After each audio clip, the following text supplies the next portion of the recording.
La partera se había ido hacía menos de una hora. La sangre aún se estaba limpiando de las sábanas de la planta baja. Mi hijo tenía 7 horas, dormía contra mi pecho, y sentía como si me hubieran dado la vuelta y vuelto a armar mal todo el cuerpo. Mi esposo estaba parado en el umbral de nuestra habitación, sosteniendo la lámpara. Y pude ver en su rostro que esperaba algo. No esperaba tener al bebé en brazos, me esperaba a mí. Tenía 19 años. Había dado a luz esa mañana, en la misma cama en la que estaba acostada. Y nadie, ni mi madre, ni la partera, ni una sola mujer en toda mi vida, me había dicho jamás lo que se esperaba de una esposa la noche después de convertirse en madre. Antes de continuar, soy Marta, y esta es Hannah, la chica Amish. Crecí en la comunidad Amish de la antigua orden, y ahora comparto las historias que nunca nos permitieron contar en voz alta.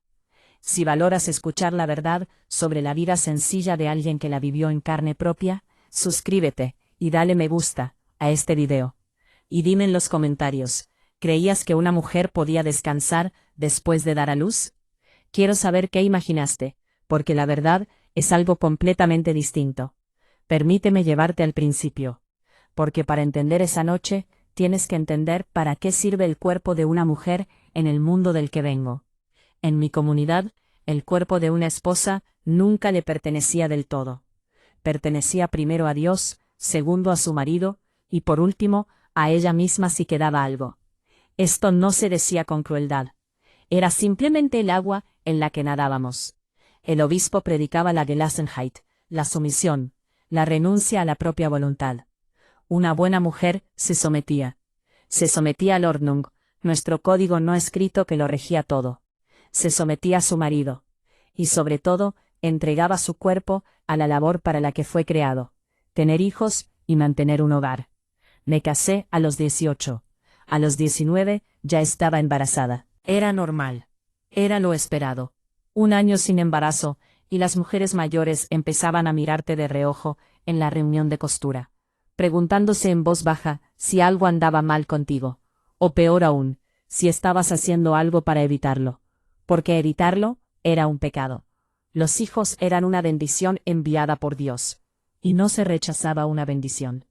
Así que hice lo que todas las mujeres antes que yo habían hecho. Me casé, me quedé embarazada, y esperé. Mi embarazo fue duro. Estuve enferma durante meses, y no había médicos en el sentido moderno, ni revisiones mensuales, ni ecografías para pegar en la nevera. Estaba Sadie, la partera de la comunidad. Una mujer de unos 60 años, con manos como cuero curtido, y ojos que habían visto más nacimientos y muertes que cualquier sala de hospital. Venía cuando la llamaban, y no antes. El resto era cuestión de resistencia. Trabajabas hasta que no podías más.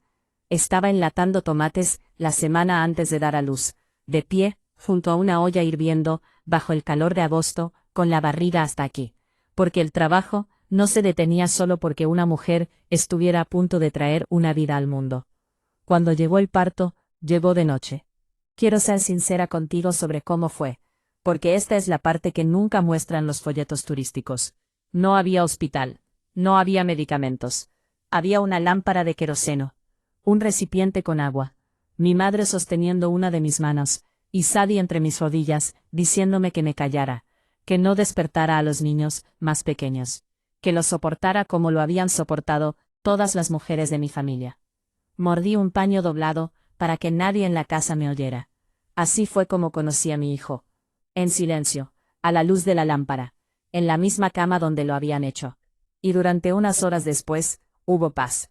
Hubo esa extraña y sagrada quietud, que llega después de la tormenta. Sadie me limpió. Me enseñó a sostenerlo para amamantarlo, preparó su bolso y se fue a casa con su familia. Mi madre se quedó el tiempo suficiente para traerme caldo, y luego bajó a ocuparse de la casa porque había otros niños, animales y un marido. Y el mundo no se detenía por una mujer en una cama. Y fue entonces cuando mi esposo llegó a la puerta con la lámpara. Quiero tener mucho cuidado con cómo digo esta siguiente parte, porque es el corazón de todo, y porque hay más de lo que puedo contarles en esta plataforma. Hay una parte de esta historia que no puedo contársela aquí. No en esta plataforma, no bajo estas reglas. El algoritmo tiene límites, y he aprendido exactamente cuáles son. así que en su lugar, escribí el resto. Lentamente, sin suavizar, sin cortar, todo lo que la cámara no puede mostrar. El libro se llama El orden que nunca escribieron. 208 páginas de cómo se ve la vida cotidiana desde dentro. El enlace está en el primer comentario de este video. Ahí es donde reside la parte que no pude decir en voz alta. Lo que sí puedo decirles aquí es esto. Mi esposo Amos no era un hombre cruel. Necesito que entiendan eso antes de continuar, porque sería fácil escuchar esta historia y convertirlo en un villano. Y no lo era. Tenía 22 años. Había sido criado en el mismo silencio que yo. Le habían enseñado exactamente lo mismo, sobre para qué servía una esposa, y qué se le debía a un esposo. No actuó por malicia esa noche. Actuó según todo lo que le habían dicho que era simplemente la forma en que se hacen las cosas. En mi comunidad existía un entendimiento, nunca escrito, nunca expresado claramente, que se transmitía entre los hombres. Que el deber de una esposa para con su marido no se interrumpía por mucho tiempo. Que se esperaba que una mujer que acababa de dar a luz volviera a ser esposa en el sentido más pleno, mucho antes de lo que cualquier médico del mundo exterior jamás permitiría. No existía el concepto de tiempo de recuperación. No había 6 semanas. Se esperaba que el cuerpo sanara según el plan de Dios, y retomara su propósito. Y una buena esposa no se quejaba, porque quejarse era okmut, orgullo, el peor pecado de todos. Significaba anteponer la propia comodidad al deber. Así que, cuando Amos se paró en ese umbral, la noche en que nació nuestro hijo, mirándome con esa particular espera en su rostro, comprendí exactamente lo que se me pedía. Y comprendí que debía ceder, porque eso es lo que me habían enseñado que hace una esposa. Cede, incluso 7 horas después del parto. Incluso con el cuerpo desgarrado y sangrando. Cede y lo llama fidelidad. No voy a contarte todo lo que pasó. Pero sí te diré que después me quedé en esa cama, en la oscuridad, con mi hijo recién nacido durmiendo a mi lado. Y sentí que algo se rompía dentro de mí. Algo que nunca ha vuelto a su sitio del todo. No era ira. Todavía no. Aún no tenía la palabra para ira. Lo que sentí fue una especie de soledad insondable. Porque en ese momento comprendí que no había una sola persona en todo mi mundo a la que pudiera contárselo. Ni a mi madre, que había pasado por lo mismo, y me habría dicho que estuviera agradecida. Ni a Sadie, que habría dicho que así eran las cosas. Ni al obispo, ni a la iglesia, ni a Dios. Porque me habían enseñado que Dios era quien lo quería así. A la mañana siguiente, me levanté. Quiero que lo oigas claramente. La mañana después de dar a luz, la mañana después de aquella noche. Me levanté antes del amanecer, me puse el vestido, bajé y ayudé con el desayuno. Porque había gente a la que alimentar, y el trabajo no paraba. Nadie me preguntó cómo estaba. Nadie lo haría jamás. En mi mundo, el dolor de una mujer era algo tan íntimo que se guardaba silencio.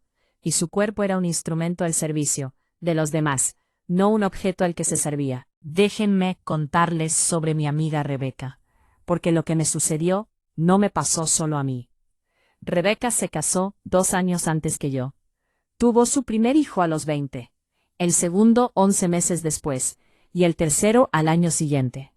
Para cuando cumplió 25, ya había enterrado a un bebé y dado a luz a 4, y su cuerpo estaba completamente desgastado. La recuerdo en una reunión de costura, las dos en un rincón, con la cabeza inclinada sobre la costura, y me dijo, tan bajo que casi no la oí, que no sabía cuánto más podía dar su cuerpo. No buscaba compasión. Preguntaba, de la única manera en que se le permitía preguntar, si eso era todo, si una mujer simplemente seguía dando, hasta que no quedaba nada. No supe qué responderle. Seguimos cosiendo. Esa fue toda la conversación. Ese era el único tipo de conversación que nos permitían tener al respecto. De reojo, en susurros, disfrazados, a otra cosa, nunca terminada. Y esto es lo que me llevó años de terapia después de irme, para finalmente entender. El silencio no fue un accidente, el silencio fue el diseño. Una mujer que no sabe que su experiencia